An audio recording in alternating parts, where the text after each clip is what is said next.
Good morning, Illini, and welcome to Healthy Illini. I'm your host, Matt Schrock, and I hope you are having a great day. But maybe you're like me, and it's been a bit of a rough go lately. But that's okay, because either way, just know you're not alone, and we are here to encourage you and assist you on your journey. And that's the beauty of a journey, is that there's always something ahead to move towards. So if you're having a less than stellar day, I'm especially glad you are here today. So today is a first for us here at Healthy Illini. We actually this is the first of a two-part podcast. We'll start the conversation today and then continue it by dropping a second episode later this week. We just felt today's topic was too big to fit the things we wanted to address in one episode. And today we're talking about stress and ways to manage our stress and identify our stress and all the things that go with that. And it's just a huge topic for a lot of people, but especially on college campuses. So I'm joined today by a number of people. And first is Kaylee Haney.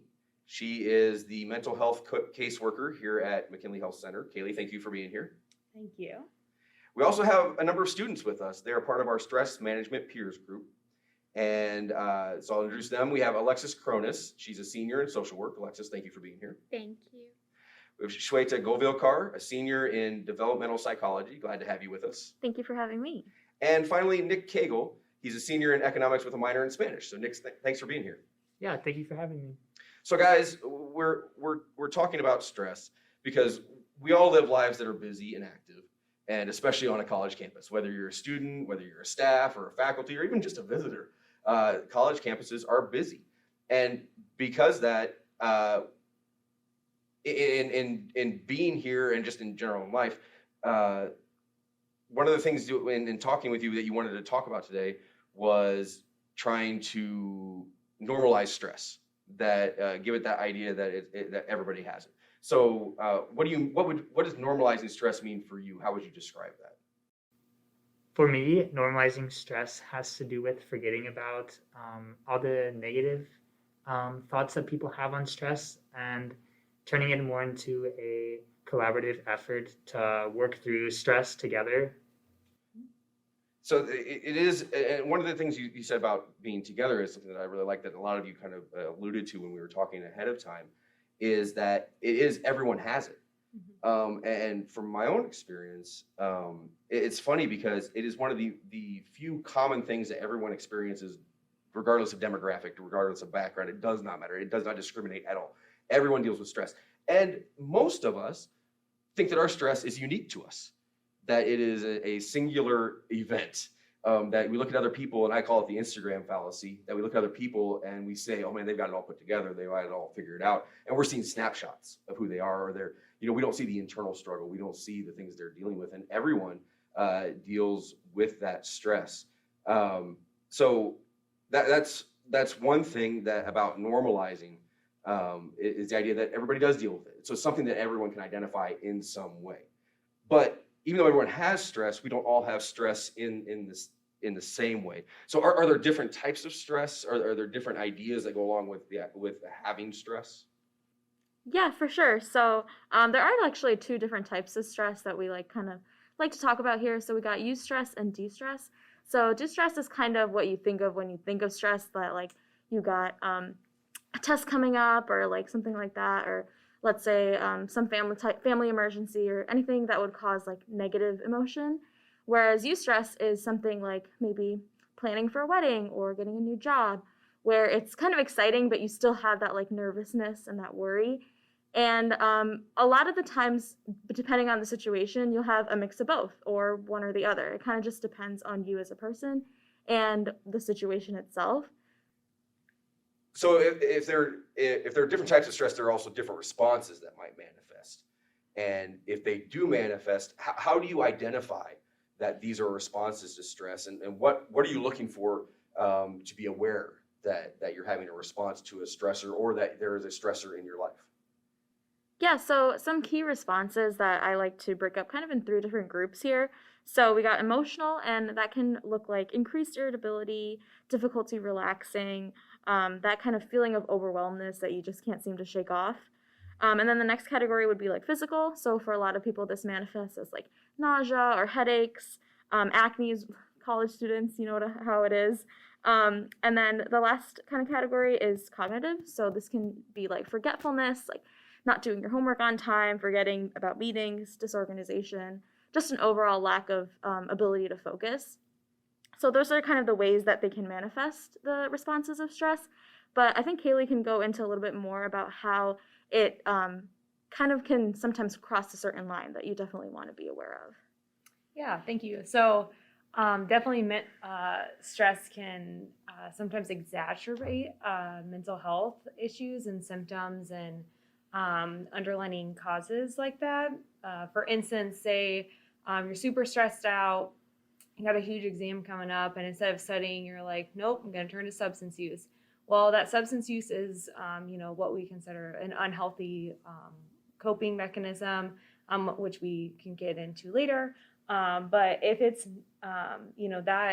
that coping mechanism, the substance use can sometimes lead to substance dependence, if it's not treated, appropriately. And stress can be a big factor on those kinds of things. So yeah, definitely stress can exacerbate into physical and mental health concerns that may not have been there at the beginning. If going back to the idea of you guys were talking about normalizing stress, is there, and I think I know the answer to this, is there ever a time when you will eliminate stress completely in your life? Is that something to shoot for? Is that something to even be as a goal to achieve? Oh no, I would completely disagree because I know stress is always going to be a part of your life, but here and our purpose is to help people get to a point where they feel comfortable talking about it. As stress management peers, we are wanting to be like your friends.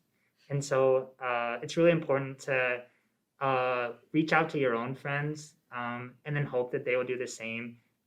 Checking up on friends is very important, and realizing that stress can come about at any time and in any situation, and just being aware that if someone is acting differently, that there might be a cause, and that cause might be stress, and that is completely normal. Yeah, and like you said, stress is going to be in your life no matter which direction you take. And like Shweta said earlier, there's eustress and de-stress. So there's good stress and bad stress. And with that, it's very unrealistic to think that stress is never going to be in your life. It's going to be here. It's just the way that it's handled. Yeah, it's almost like all of us here. Before our podcast, we were talking about how stressed we were. I'm sweating a little bit right now. So as you can see, even in this situation, we're stressed, and it's not necessarily a bad kind of stress, but it is stress. So, So with that, then, if everyone has stress and it's going to be there, then what are some of the things you want to? We're talking about awareness. We talked about seeing signs and understanding responses. What are some things that might indicate that you're moving from I've got some stress to I'm being overwhelmed by my stress? Because stress, if it's always there, we're going to give some tips, we're going to give some tools to move forward with it. But there are times where it overwhelms. And what are you looking for? What are some of the red flags, so to speak, that this might be coming a bit much for me right at the moment, or I need to find some ways to manage this particular stress that's happening? I think some good indicators of that are negative mental health symptoms. So talking about extreme like depression or anxiety. So examples of that might look like staying in bed all of the time and not going to your classes, not talking to any of your friends.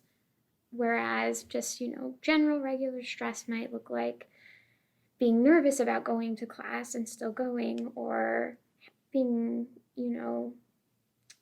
anxious about what activities you might do with your friends, but still going and doing that. So I would say that's kind of like the divide and the difference. And I think sometimes it's difficult for individuals to tell that, they're sort of reaching that and feeling overwhelmed. So it's best, sort of what Nick was saying, is when others can recognize it and sort of help you see it. Yeah, and just kind of going off that, it's basically, you know when it's too much, when it impacts your functioning level. And Alexis did a fantastic job in describing what that functional level, may look like and the impacts of that. But yeah, it's just basically like, lack of sleep, lack of appetite, drop in grades, when you're not able to do things you once were able to, and definitely when you become more withdrawn. Those are kind of warning symptoms of like, maybe I might need to seek help for this. But yeah, definitely it's when that function level is being impacted negatively. Kaylee, you said, and I really want to focus on it for a minute. You said there's good stress and bad stress.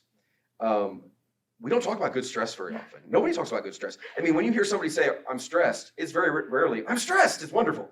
That's not how we look at it. It's negative. And Alexis, you were talking about that too, that negative mindset. Can it be good? Can it be used for good?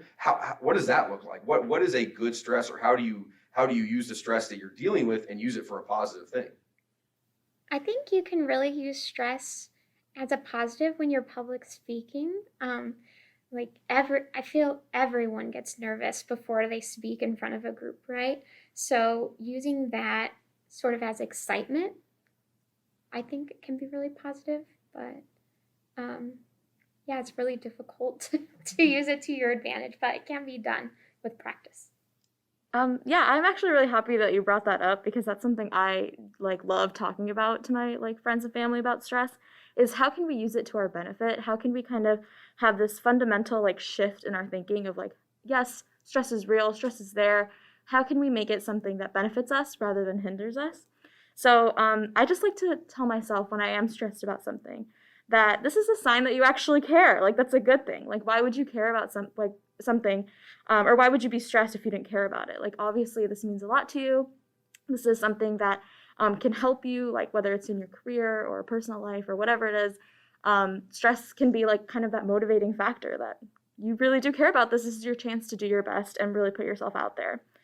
And then also I like to kind of note that stress can make you alert, evolutionary. It is kind of that flight or flight symptoms, you kind of feel that more aware and more cautious of everything. And while that sometimes can be detrimental, if you keep it at a balance, it can definitely make you more alert and prepared for anything. I know that sometimes I over prepare, but it honestly helps in the long run of being ready for anything that comes my way. And then also it can help you kind of zero in on what you need to control and what you can focus on. So there's kind of those two, I don't know if you've ever seen the Venn diagrams of what you can control versus what you can't control. It can help to kind of separate that and be this is what I control, and I can really focus on that and put my all in that, and whatever happens after that is kind of just up to the universe. So what I'm hearing is it's a mental shift.